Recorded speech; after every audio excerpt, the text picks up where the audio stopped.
amashanyarazi icyari cyo cyangwa se icyo twita electricity, kugira ngo urukurikirane rw'amasomo zanyu rangaha uzabashe kugira gute kuyumva icyo twita amashanyarazi. Amashanyarazi nta kindi nayo ni energy, nkuko tuvuga energy mécanique cyangwa se energy chimique, ariko yo ngo ufata energy runaka, iyo energy ukayihinduramo iki, ukayihinduramo energy electrique.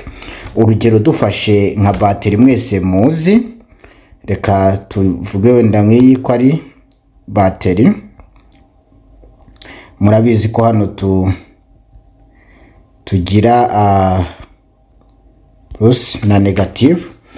Bateri ifata energy chimique ikahinduramo iki, amashanyarazi, cyangwa ikahinduramo energy electrique. Noneho rero hano tushobora kuhagira wenda nk'itara. Noneho hano uko mubizi tushobora kuza tukashyira iki twita interrupteur. Hano noneho tukagira gutya iri tara ryacu rikaba ryakwaka. Ni ukuvuga ngo rero electricité ni iki? Electricité ni igihe ufata iyi source yacu ari nayo bateri, ukaba ufite hano n'itara ryacu ari nayo twita load. Noneho wafunga interrupteur yawe gutya, umuriro ukajya gute ukanyuramo. Umuriro ni iki cyangwa se electricité ni iki? Ni iyo circulation, ni circulation y'iki yama electro aba ari kugira gute, aba ari kunyuramo. Bibutse yuko sense y'umuriro tuvuga ko iva kuri positive ijya kuri negative. Iyo niyo bita sense conventionnelle y'iki y'umuriro, ariyo twakwita current. Noneho ariko ubundi electro ziba ziri kugira gute, electro ziba ziri kuva kuri negative, tukamva ko zari electro ziva kuri negative ziza hehe, ziza kuri positive. Ngo izi niyo circulation y'ama electro kuva kuri negative zijya hehe, kuri positive. Mu gihe umuriro wo ari ukuva kuri positive ujya kuri negative. Niko bashyize isanse batarasobanukirwa neza, rero bahita batandukanya ko nubwo wenda umuriro ari circulation y'ama electro, bishatse kuvuga ko na current yakakugira circulation nk'imwe y'ama electro, ariko siko bimeze, biratandukanye. Ubwo rero electricité umenye yuko ari ugufata nka energy chimique ukayihinduramo iki, ukayihinduramo amashanyarazi, cyangwa se ugafata energy mécanique yatewe wenda n'iki, mujya mwumva hydropower plant. Iyo energy ukahinduramo iki, amashanyarazi. Iyo tuvuze kuhinduramo amashanyarazi ni ugutuma electro zigira gute, zisirikira. Niba ari energy chimique ni ukuvuga ngo ama electro abasha kujya muri movement bitewe n'iki, bitewe na energy chimique. Niba ari energy mécanique turimo guhindura, ni ngo electro zibasha kujya muri movement bitewe n'iki, bitewe na energy mécanique. Ndakeka ko ubwo electricité mwumvishe icyo aricyo, cyangwa se icyo twakwita courant électrique, courant électrique cyangwa se electric current. Electric current ni iki? Ni circulation y'iki ya electro muri circuit.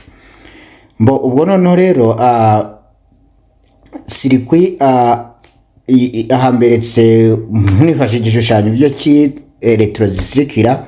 None ngiye kubereka umuntu akoresheje formule ukuntu akarikira courant électrique.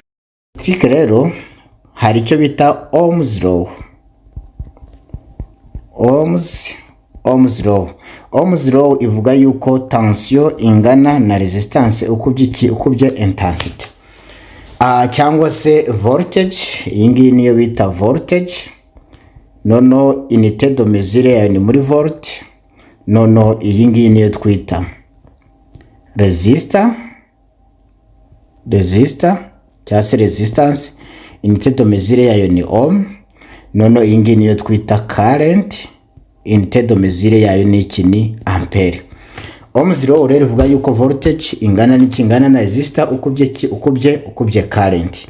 Birumvikana ufite ino relation kuba washaka current, nta kintu no kufata voltage ukagabanya resistor.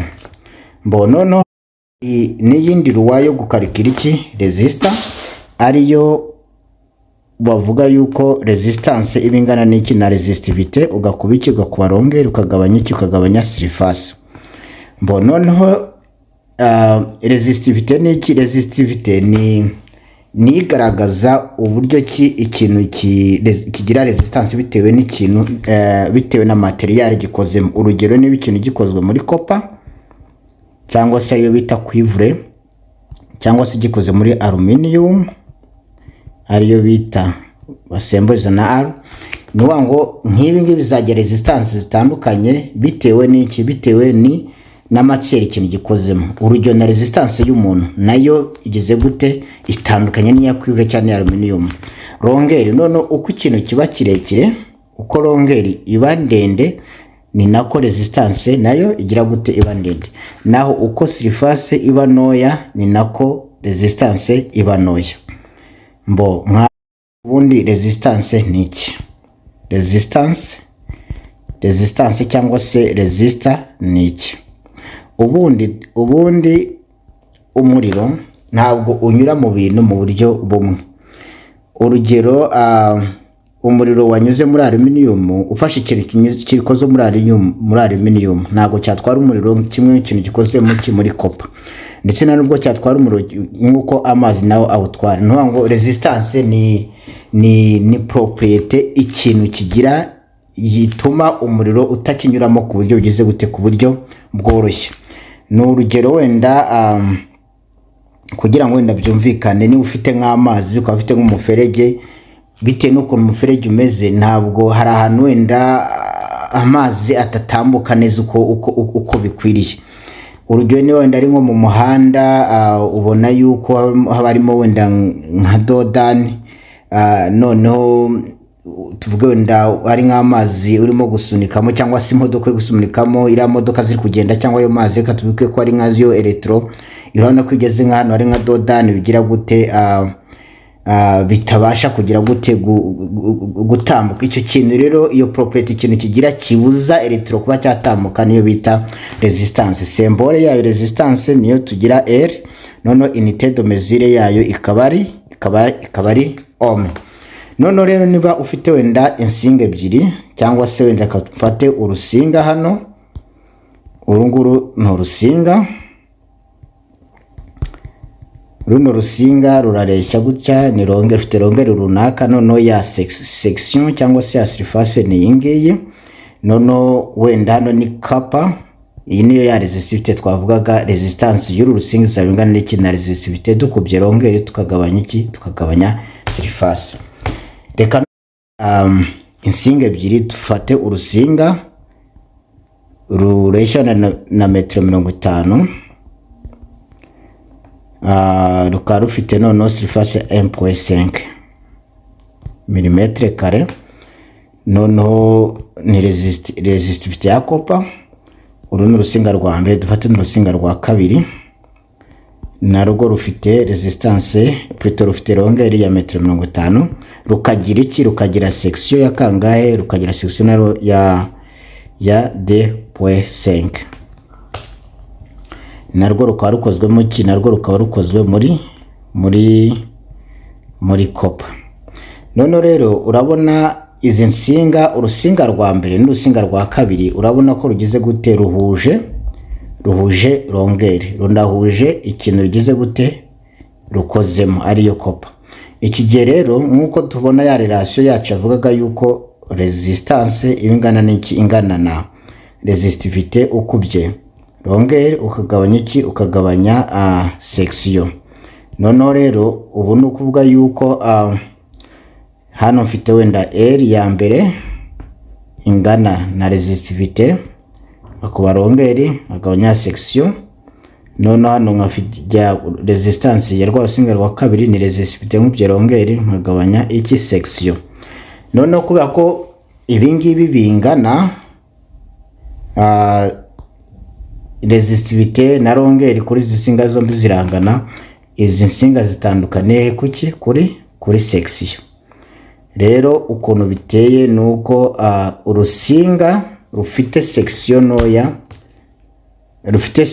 noya nirwo rugira resistance urusinga rufite section ntoya rugira resistance urusinga rufite section ntoya rugira resistance nini. Bishatse kuvuga ko L hano ya kabiri active. Okay.